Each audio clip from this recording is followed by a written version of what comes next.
सबसे पहले तो बिट्टू वर्मा जी को बहुत बहुत बधाई कि आप बहुत ही अच्छा संचालन कर रहे हैं और बहुत सारे युवाओं को सुनने का मौका मिला। उनका जोश और जज्बा बहुत ही बेहतरीन है। आज मुझे इस आंदोलन में उन युवाओं के वक्तव्य सुनकर ये भाई बैठे हुए हैं और इससे पहले एक और साथी थे।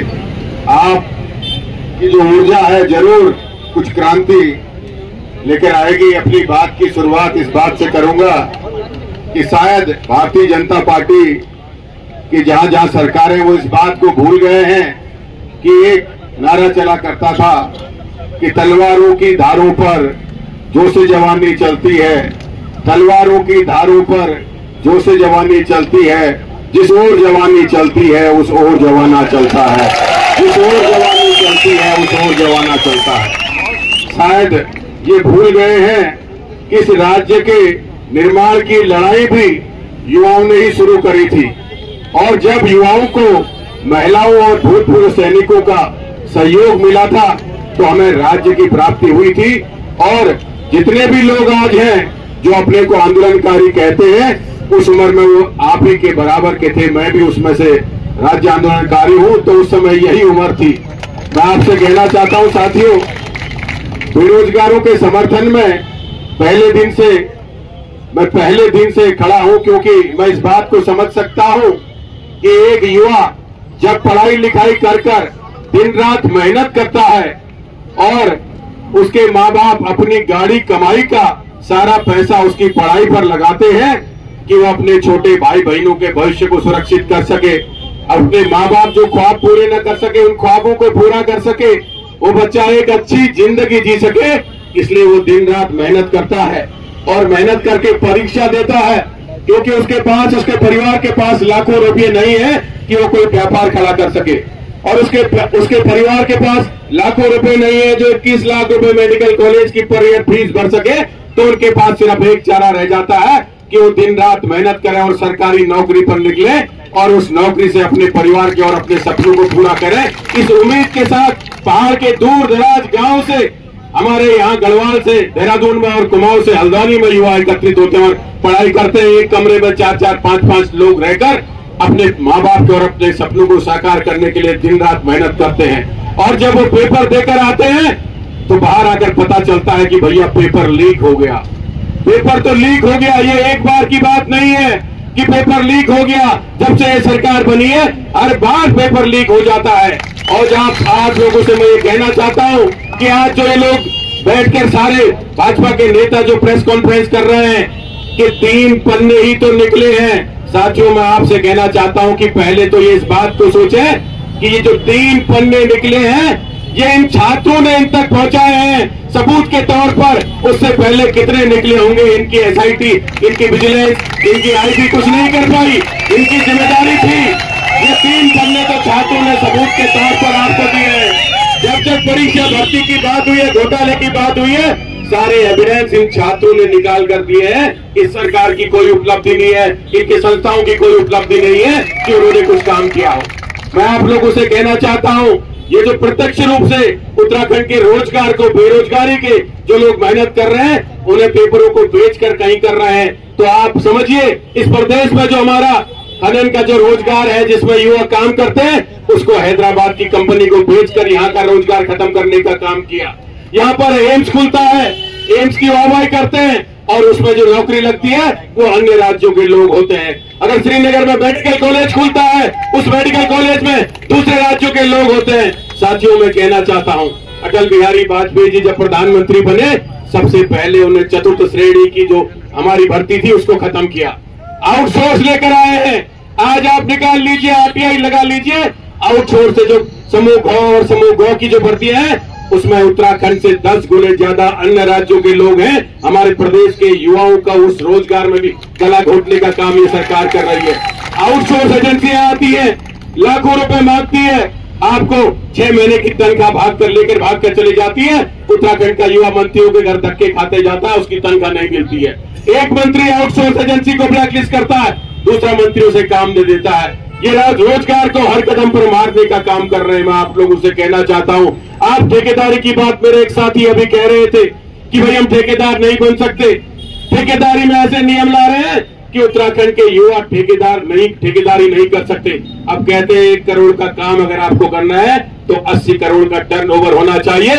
जब से उत्तराखंड में ये भाजपा की सरकार 22 में बनी है, तब से 1 करोड़ से ऊपर का कोई भी टेंडर हो, उस टेंडर में टेंडर नहीं डालने दिया गया, वो मैनेज किया गया। साथियों, हमारे प्रदेश के हर तरीके के रोजगार को खत्म करने का काम कर रहा है, ये कर रही है ये सरकार। मैं आपसे ये कहना चाहता हूं, मैं आपके जज्बे को सलाम करता हूं, लेकिन ये भूल गए हैं, ये भारतीय जनता पार्टी की सरकार इतनी अहंकारी हो गई है कि ये भूल गई है परिवर्तन लाना युवा का ही काम है, और युवा ही परिवर्तन लाता है। जब युवा जाग जाता है, कुछ नहीं देखता, ये भूल गए, क्योंकि आजादी के आंदोलन में इनका कोई योगदान नहीं है। आजादी के आंदोलन में इनके पार्टी के लोगों का कोई योगदान नहीं है। ये भूल गए हैं 23 साल की उम्र में भगत सिंह ने आजादी के आंदोलन को एक नई दिशा दे दी थी। भगत सिंह ने फांसी में चढ़कर हजारों भगत सिंह पैदा करने का काम इस देश की आजादी के आंदोलन में किया था। ये भूल गए हैं 24 साल की उम्र में झांसी की रानी ने अंग्रेजों से युद्ध करके अपने प्राणों की आहुति दे दी थी।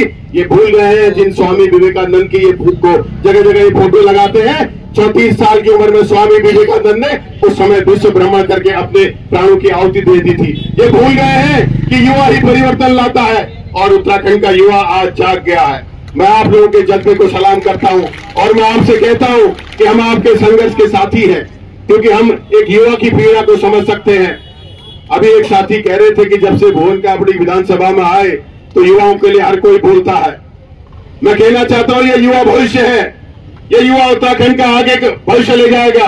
जब युवा पैसे देकर नौकरी में लग जाएगा तो भविष्य कहां ले जाएगा, ये बात मैं आपसे कहना चाहता हूं, सरकार से कहना चाहता हूं कि जब आपने नौकरियों की कीमतें आपने तय कर दी है, तो युवा प्रदेश को आगे ले जाने में लगेगा या अपना कर्जा उतारने में लगेगा, ये सोचने की बात है।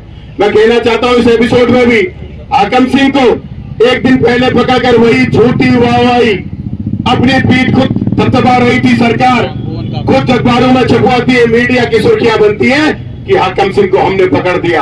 अगर सरकार की मंशा ईमानदारी से पेपर कराने की होती तो हाकम सिंह को 2 महीने पहले 1.5 महीने पहले पकड़कर जेल भेजती। वो जानते थे कि हाकम सिंह हर बार पेपर भेजता है, एक दिन पहले सिर्फ और सिर्फ ठगने का काम किया। वो तो मैं धन्यवाद करता हूं युवा साथियों को कि जिन्होंने वो पेपर निकालकर, वो 3 पन्ने निकालकर युवाओं को बताया कि भाई ये सिलसिला अभी बंद नहीं हुआ है। जो ये कहते हैं कि हाकम सिंह को हमने पकड़कर 50-60 लोगों को जेल भेज दिया, इन्होंने वो जांच पूरी नहीं करी। अगर ये जांच पूरी करते, वो लोग अंदर जाते जो पेपर बाहर बेचते हैं। ये तो पेपरों को बेचने वाले लोग हैं, इन तक पेपर पहुंचाने वाला आदमी कौन है, उसकी जांच होना, उसे पकड़ना सबसे महत्वपूर्ण था। असली मगरमच्छ को पकड़ने का काम सरकार ने नहीं किया, लीपापोती कर उसको वहीं पर खत्म कर दिया, इसलिए फिर ये सिलसिला जारी है। मैं आप सब लोगों से कहना चाहता हूं कि हम अगर संघर्ष करेंगे, डटे रहेंगे, तो सफलता जरूर मिलेगी। सीबीआई की जांच की मांग आज पहले दिन नहीं है।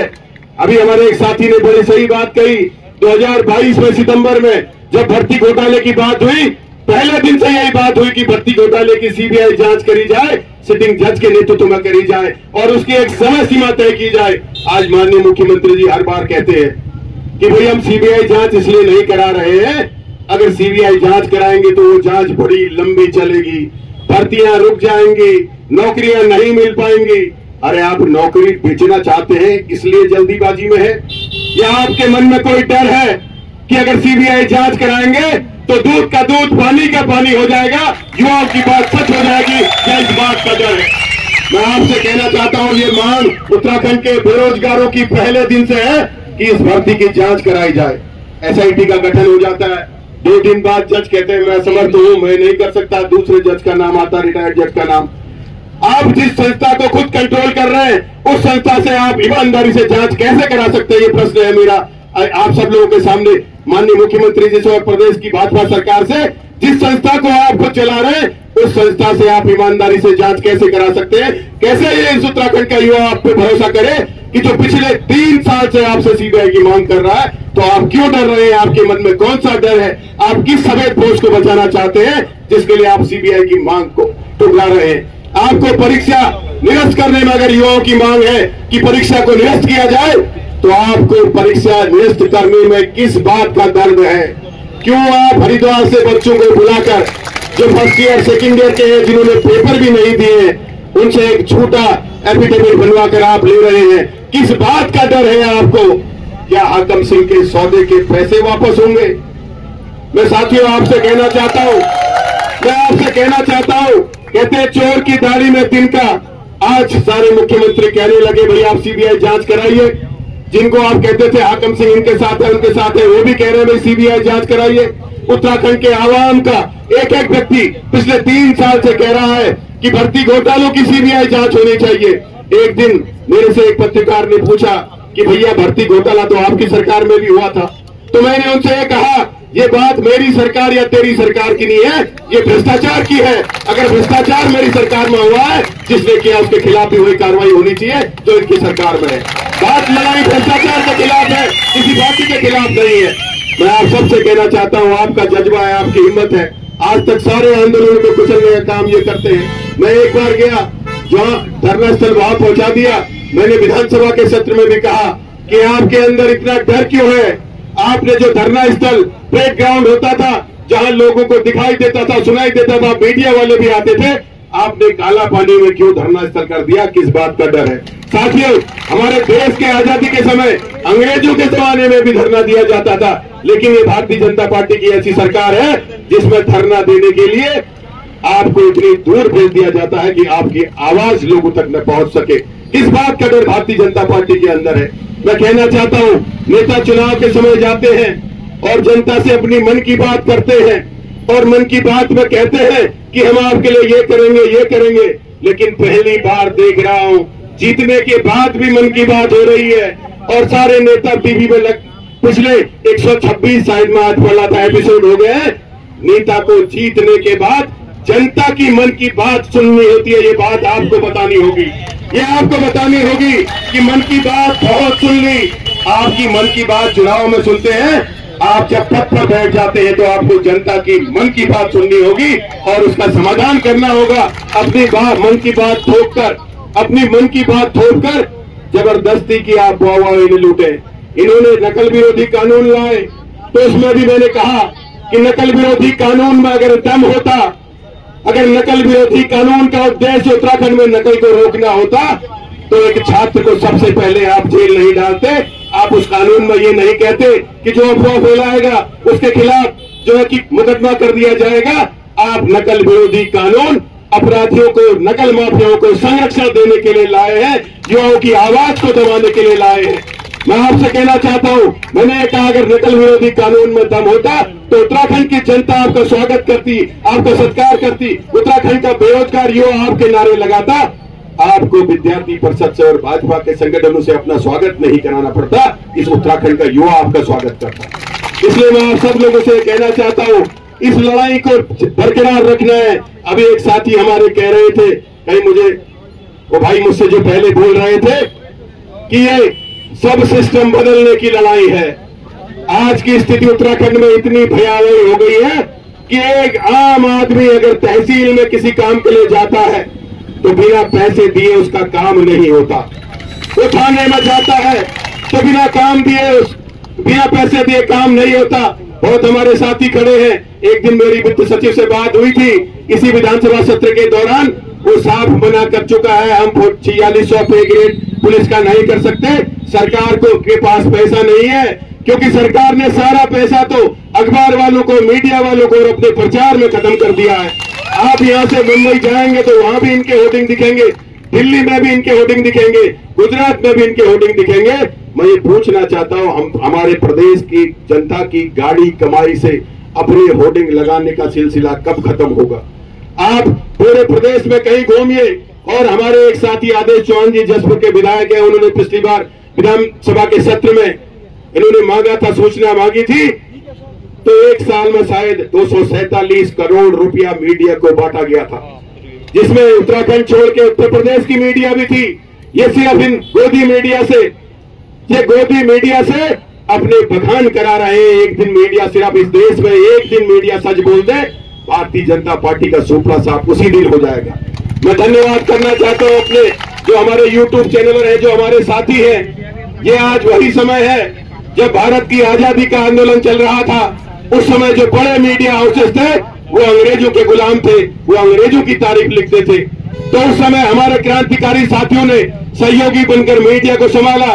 साप्ताहिक पत्रिकाएं निकली, अर्धमासिक पत्रिकाएं निकली, मासिक, तिमासिक, छमासिक पत्रिकाएं निकली और उन पत्रिकाओं का, उन अखबारों का इंतजार उत्तराखंड हिंदुस्तान की जनता करती थी कि उसमें सच लिखा होगा।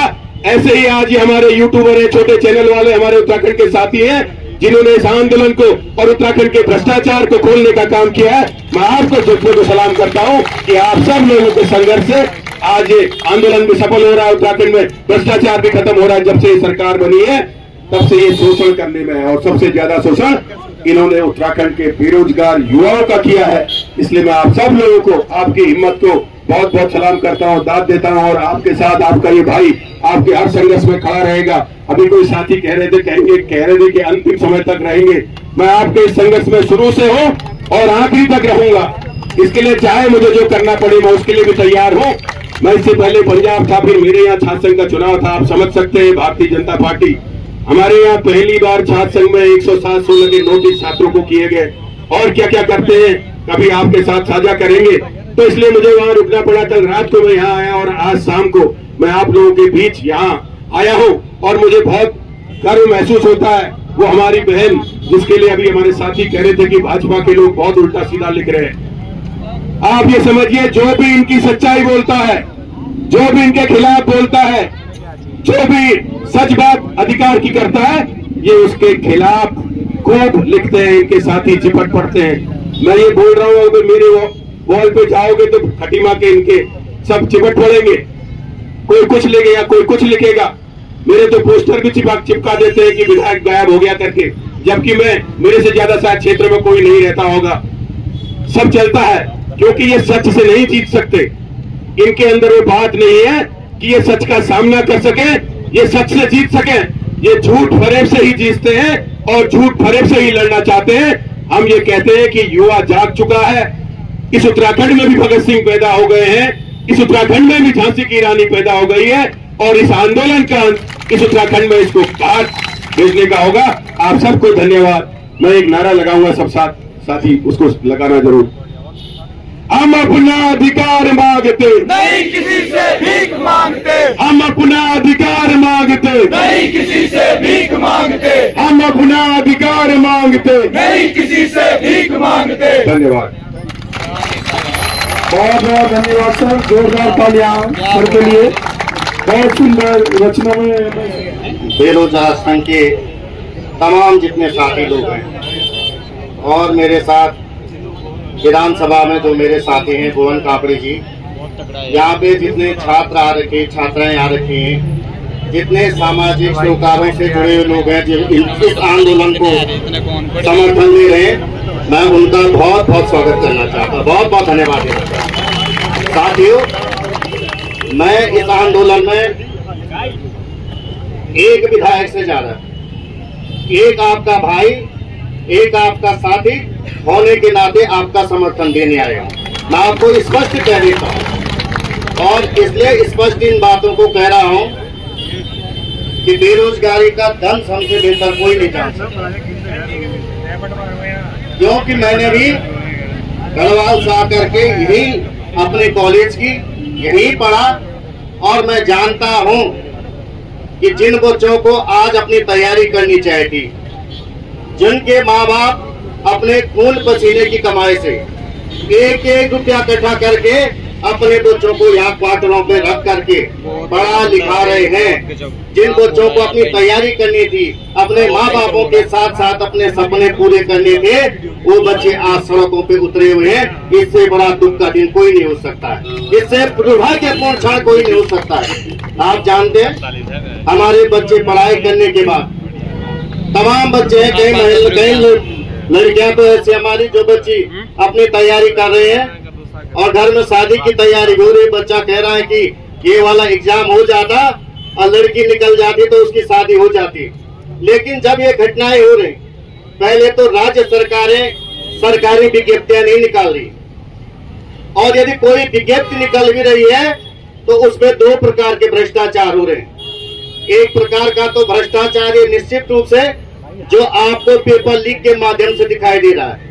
और जो सरकार एक पारदर्शी, एक स्वच्छ और एक निष्पक्ष भर्ती नहीं कर सकती है, उस सरकार को सत्ता में नहीं रहना चाहिए, चाहे किसी की भी सरकार हो। सरकार की जवाबदेही है कि पारदर्शी भर्ती कराए, निष्पक्ष भर्ती कराए, और सरकार यदि नहीं करा पा रही है तो सरकार के तंत्र में कहीं ना कहीं खामी है, कहीं ना कहीं कमी है, कहीं ना कहीं चूक है।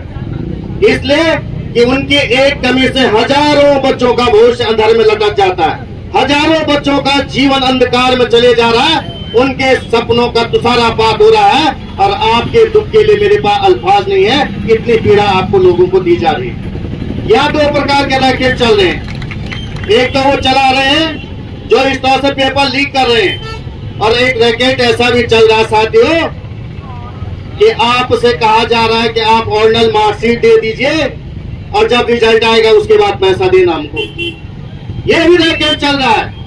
और जिन बच्चों से पैसा लिया जा रहा है, 15-20 लाख लिया जा रहा है, उनको यहाँ पे अगर संडे का पेपर है तो फ्राइडे को यहाँ से नोएडा ले जाया जा रहा है, सेंटर पे पेपर सॉल्व करा के संडे को छोड़ा जा रहा है। ये पीड़ा भी है। और मुझे दुख तब होता है कि जब किसी भी एग्जाम में 100, 150, 200 पद आते हैं और बच्चा दिन रात एक कर रहा, खून पसीना एक कर रहा है, अपनी मेहनत कर रहा है, और उसमें से 60-70% पद बेचे जा रहे हैं, तो कितनी पीड़ा हो सकती साथियों, मैं आपको बयान नहीं कर सकता हूँ। मेरी पोखरी की एक लड़की ये धर्मपुर में रहती थी, अभी पिछले महीने की बात मैं कर रहा हूँ, और वो लगातार 4 साल से तैयारी कर रही थी। 12th में 98% थे उसके 12th में, और जब बच्चा ऐसा सफल हुआ उसने आत्महत्या कर दी। कितनी बड़ी पीड़ा है, कितना बड़ा दर्द है, आप बता दीजिए। जब मैं उस घर और उस परिवार में मिला तो कितनी पीड़ा होगी, आप बता दीजिए, कितनी पीड़ा है। ये आप समझ लीजिए। और मैं आपको आज बता रहा हूँ, सही बोल रहे हो भाई प्रशांत, कि हम बहुत सारे लोग पहाड़ के लोग, क्योंकि ये आंदोलन उत्तराखंड के नौजवानों का आंदोलन है, लेकिन मैं कुछ उदाहरण देना चाह रहा हूँ कि पहाड़ के अंदर कुमाऊं रेजिमेंट है, गढ़वाल रेजिमेंट है, और गढ़वाल रेजिमेंट के अंदर 26 बटालियन है। 22 गढ़वाल रेफल है, 3 RR है और 1 बॉर्डर स्क्वाड है, जिसमें पहले बच्चे गौचर में भर्ती होती थी, वहां नौकरियों पे लग जाते थे। यदि एक बच्चा फौज में जाता है तो उसका परिवार संभल जाता, जहां वो रहते हैं। उसके कहीं गरीब परिवार में भी शादी हो जाए तो उसके ससुराल में अपने साली को पढ़ा सकता हो, साली की शादी में मदद कर सकता हो। लेकिन आज देखो, पिछले 4 सालों में 2 लाख भर्तियां कम की गई और पहाड़ में अग्निवीर थमा दी गई। मैं आपको ये भी बता रहा हूं, मैं तो बोलता भी कई जगह कि लड़की सगाई में कह रहे लड़का कहाँ है, फौज में है, और बहुत खुशी से सगाई होती है, और शादी के बाद जब लड़की वापस आ रही है तो लड़का कहाँ है, कह रहे घर रिटायरमेंट आ गया। ये स्थितियां बनाई हुई है। और उसके भी फायदे गिनाए जा रहे हैं, जैसे GST के फायदे गिनाए जा रहे हैं। 8 साल तक 1,47,00,000 करोड़ रुपए का आप लोगों को लूट लिया, और अब GST उत्सव मनाया जा रहा है। कितने दुख की बात है, कितनी पीड़ा है कि हमारे एक सांसद राज्यसभा के अंदर कहते हैं कि रोहिंग्या बांग्लादेशी बंगाल में घुस रहे हैं और ममता सरकार उनको पनाह दे रही है। और आप लोगों को लगता है हाँ सही कह रहे हैं, क्योंकि आपका ब्रेन इतना वास कर दिया। मैं तो सीमांत जनपद का विधायक हूँ, मैं पूछ रहा हूँ बढ़ोतरी में अगर चाइनीज आएगा तो क्या यह सरकार जवाब दी है उसके लिए, कि सेंट्रल गवर्नमेंट जवाब दे है, जिसके पास CRPF है, ITBP है, पैरामिलिट्री फोर्स लगी हुई है। यदि वहाँ कोई चाइनीज आ रहा है तो इसका मतलब सेंट्रल गवर्नमेंट फेल है। राज्य सरकारों पे आरोप लगा करके, विपक्षों पे आरोप लगा करके अपने को सिद्ध करने का जो चलन चला है, जो राष्ट्रवाद का चलन चला है, वो राष्ट्रवाद वास्तव में आप हमारी नस्लों को खोखला कर रहा है। इसलिए कह रहा हूं मैं, कोई राष्ट्र तब समृद्ध है जब उस राष्ट्र में रहने वाले समृद्ध हैं, कोई राष्ट्र तब सक्षम है जब उस राष्ट्र में रहने वाले सक्षम है। और आप लोगों को खोखला करके नारा दिया जा रहा है। नौजवान साथियों, ये पीड़ा इसलिए कह रहा हूं, ये दर्द इसलिए कह रहा हूं कि 11 साल से जो इस देश के नेतृत्व कर रहे हैं माननीय प्रधानमंत्री जी, इस मंच पे मैं कह सकता हूं, मैं दावे के साथ कह रहा हूं, एक आदमी नहीं बता सकता है कि मेरे देश का प्रधानमंत्री कितना पढ़ा लिखा है। एक आदमी नहीं बता सकता है। जिस देश के प्रधानमंत्री के आपको शिक्षा पता नहीं हो, उसमें कहा रहे हम विश्व गुरु बन गए। आप सोच लीजिए किस तरह से आपको ठगा जा रहा है, आपको लूटा जा रहा है कि आज अमेरिका ने F1 वीजा जो है, जो बच्चा हमारा बीटेक एमटेक करता था और उसके बाद 1 लाख में अमेरिका के लिए हायर होता था, वो 1 करोड़ रुपया हो गई उसकी फीस। आप सोच लीजिए, आज भी हमारा सपना होता हमारा लड़का IIT बने, एम्स में निकले हमारा लड़का, और वो बाहर जाएगा क्योंकि अमेरिका की 28% और ब्रिटेन की 32% जो इकोनॉमी है वो हिंदुस्तान का आदमी चला रहा है। आज हिंदुस्तान का आदमी चलाता है।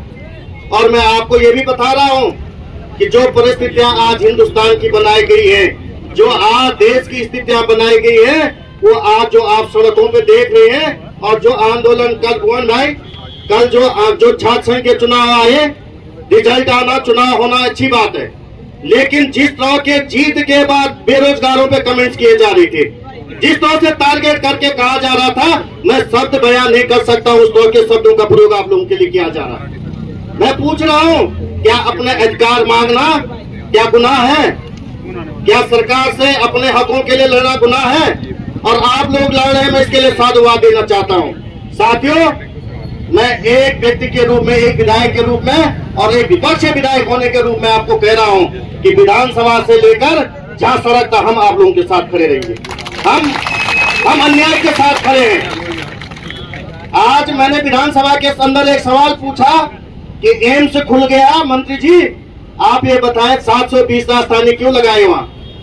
हमारे लोग आज भी वहां जाते हैं, कीड़े मकोड़ों के तौर रहते। मैं विधायक के रूप में वहां कोई सुनने वाला नहीं है। लोग बड़े दर्द से आते दूर दूर से। आज ये स्थिति हो गई है, जो हमारे पोस्ट ऑफिसों में जो लग रहे हैं वो राजस्थान के लोग लग रहे हैं। आज ये स्थितियां बना दी है। और चुनाव में आप लोगों को, जो मेरे एक साथी कह रहा था, मैं तो यहाँ बहुत अच्छे नौजवान साथियों को देख रहा हूँ कि जैसे ये मेरा छोटा भाई उत्तरकाशी वाला कह रहा था, मैं आपको कह रहा हूँ, आप लोगों में इस प्रदेश का नेतृत्व करने की क्षमता है। इस तरह के लोगों को आगे होना चाहिए, जो सत्य को सत्य कह पाए, जो लोगों की लड़ाई लड़ पाए और निष्पक्ष भाव से लड़ पाए। मैं ये आप लोगों को बता रहा हूँ, और आप लोग भी महसूस कर रहे होंगे कि सरकार तमाम आंदोलनों को नक्सलवादी से जोड़ रही है, तमाम लोगों को परेशान करने का काम कर रही है। ये स्थितियां बन गई हैं कि जब विधानसभा में ये सवाल पूछता हूं मैं, तो मंत्री जी एक जवाब नहीं दे पाते।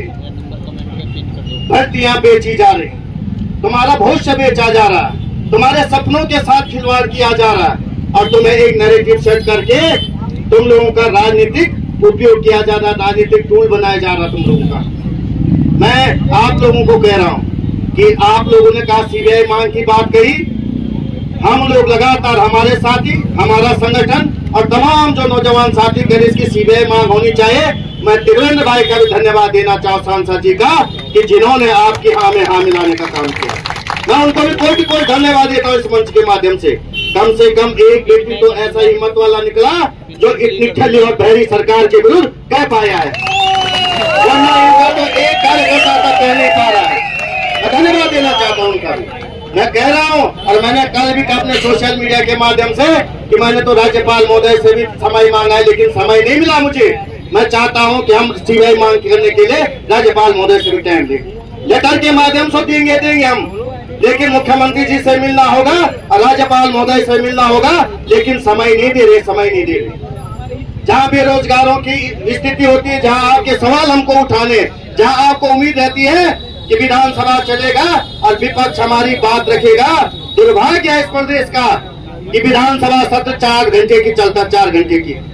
दुर्भाग्य है 2 दिन का चलता है, और बजट सत्र 4 दिन का चलता है साहब।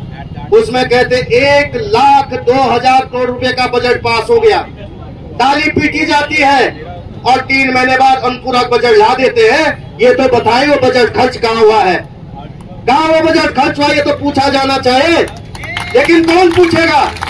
आप लोग व्हाट्सएप, फेसबुक, सोशल मीडिया के माध्यम से मत देखिए। मैं आज भी कह रहा हूँ, आर्टिफिशियल इंटेलिजेंस के जमाने में हम लोगों को तार्किक होकर सोचने की जरूरत है। 32,000 करोड़ रुपया खर्च सरकार इस पे करती है कि हिंदुस्तान डिजिटल हो गया, डिजिटल हो गया। लगता है तो हम डिजिटल हो गए, हम तो डिजिटल यूजर है। एलन मस्क एक गिबली ऐप बनाता है और हम उसको धड़ाधड़ डाउनलोड करके सेल्फी लेने का काम करते हैं। चाइना टिकटॉक बनाता है और हम उसको डाउनलोड करके चाइना को पैसा भेजने का काम करते हैं और कहते हैं स्वदेशी अपनाओ। वो कहते हैं जिनके खाने से, रहने से, सोने से लेकर और दोस्त तक भी विदेशी है, वो हमको कह रहे स्वदेशी अपनाओ। दोस्तों मैं ये आपको कह रहा हूँ, आप लोग क्योंकि आज विमुख हो गए किताब पढ़ने से, आज विमुख हो गए रिसर्च करने से। आज का नौजवान साथी ज्यादातर वो फेसबुक और के साथ ही यूट्यूब पे जो फर्जी न्यूज आते हैं, उन न्यूजों के बजाय उस चीज को देखिए राष्ट्रवाद क्या है, राष्ट्रीयता क्या है। और राष्ट्रवाद, राष्ट्रीयता को यदि आप नौजवान समझेंगे, पूरी दुनिया की ताकत नहीं जो आपके हकों को डाका डाल पाए। ये सरकार तो छोड़ दीजिए, इस सरकार में तो कोई दम नहीं है। यदि आप युवा खड़े होंगे, दिल्ली की सरकार को भी नीचे उतरना पड़ेगा। ये ताकत आप लोगों के अंदर है, लोकतंत्र में ये ताकत आप लोगों को दी गई है। मैं ये आप लोगों को यहाँ इस मंच के माध्यम से कह रहा हूँ, मैं कोई यहाँ में राजनीतिक रोटी सेकने के लिए नहीं आया हूँ, मैं कोई राजनीति करने नहीं आया हूँ। लेकिन मैं ये जरूर है, जो ये मेरे साथी बैठे हुए, जितने हमारे लोग बैठे हुए, मेरी बहनें बैठी हुई, मेरे नौजवान साथी बैठे हुए, दूर दराज से लोग आए हुए हैं। मैं एक व्यक्ति के रूप में, एक प्रतिनिधि के रूप में हर जिले में और प्रदेश मुख्यालय के अंदर धरने प्रदर्शन करने का काम किया है। और कांग्रेस 3 तारीख को मुख्यमंत्री का घेराव करने जा रही है, राज्यपाल का घेराव। जब आप राजनीति की बात करेंगे तो कांग्रेस कहीं पीछे हटने वाली नहीं है, कांग्रेस अपनी जान दे देगी। लेकिन मैं भी सैनिक का बेटा हूँ साहब, मैं गोली खा सकता हूँ लेकिन गिर नहीं सकता। मैं आपको गाली नहीं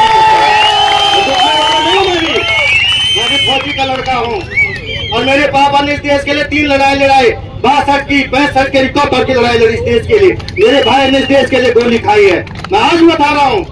लेकिन ये बातें जब राजनीति की बातें कही रहे तो विपक्ष के रूप में हम सशक्त रूप से खड़े हैं, हर पल खड़े, हर घड़ी खड़े हैं, आप लोगों के साथ खड़े हैं।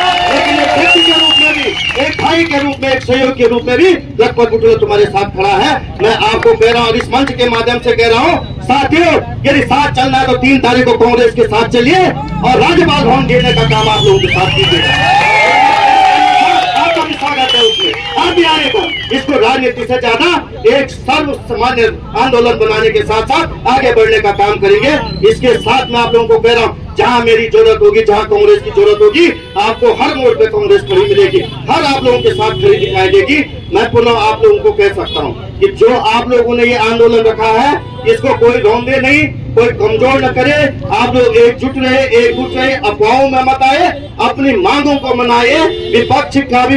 विपक्ष भी मजबूर होगा कि आपके साथ खड़ा होने के लिए मजबूर होगा, सत्ता पक्ष। मैं आपको बताना चाह रहा हूँ पुनः, जो मेरे साथी लोग हैं जो दिन रात एक करे, कई दिनों से बैठे हुए, अपने बच्चे, परिवार, घर, सब लोगों ने छोड़ रखा, तमाम साथियों ने छोड़ रखा है, उनको मैं दिल की गहराई से धन्यवाद देना चाहता हूँ। मैं तो धरने पे 2 घंटा आऊंगा, 1 घंटा बैठूंगा, लेकिन जो इस साथी हमारे दिख रहे, जो आप लोग कर्नल साहब आप लोग दिख रहे हैं, मैं तमाम लोगों का दिल की गहराई से धन्यवाद देना चाहता हूँ कि जो साथ आप इन बच्चों का दे रहे हैं, जो आप अन्याय के साथ जो लड़ाई लड़ रहे हैं, उसके लिए मेरे पास अल्फाज नहीं, मैं बहुत बहुत धन्यवाद देता हूँ। और साथियों मैं पुनः आप लोगों के बीच आऊंगा, क्योंकि मैं गढ़वाल से आता हूँ, लगातार मैं रात 2 बजे पहुंचा और आप लोगों के बीच आया हूँ। मैं पुनः जब भी जरूरत पड़ेगी कॉल कीजिए। मैंने राज्यपाल महोदय को भी चिट्ठी लिखी है, मुख्यमंत्री महोदय को भी चिट्ठी लिखी है और मैंने समय भी मांगा है, क्योंकि कल मैं दिन के बाद ऊपर जाऊंगा, मुझे समय मिलेगा। आप लोगों में से कोई साथी आना, मेरे भुवन भाई भी आएंगे, साथी आना चाहेंगे तो हम राज्यपाल को मिलकर के आपकी मांगों से अवगत कराने का काम करेंगे। बहुत बहुत धन्यवाद।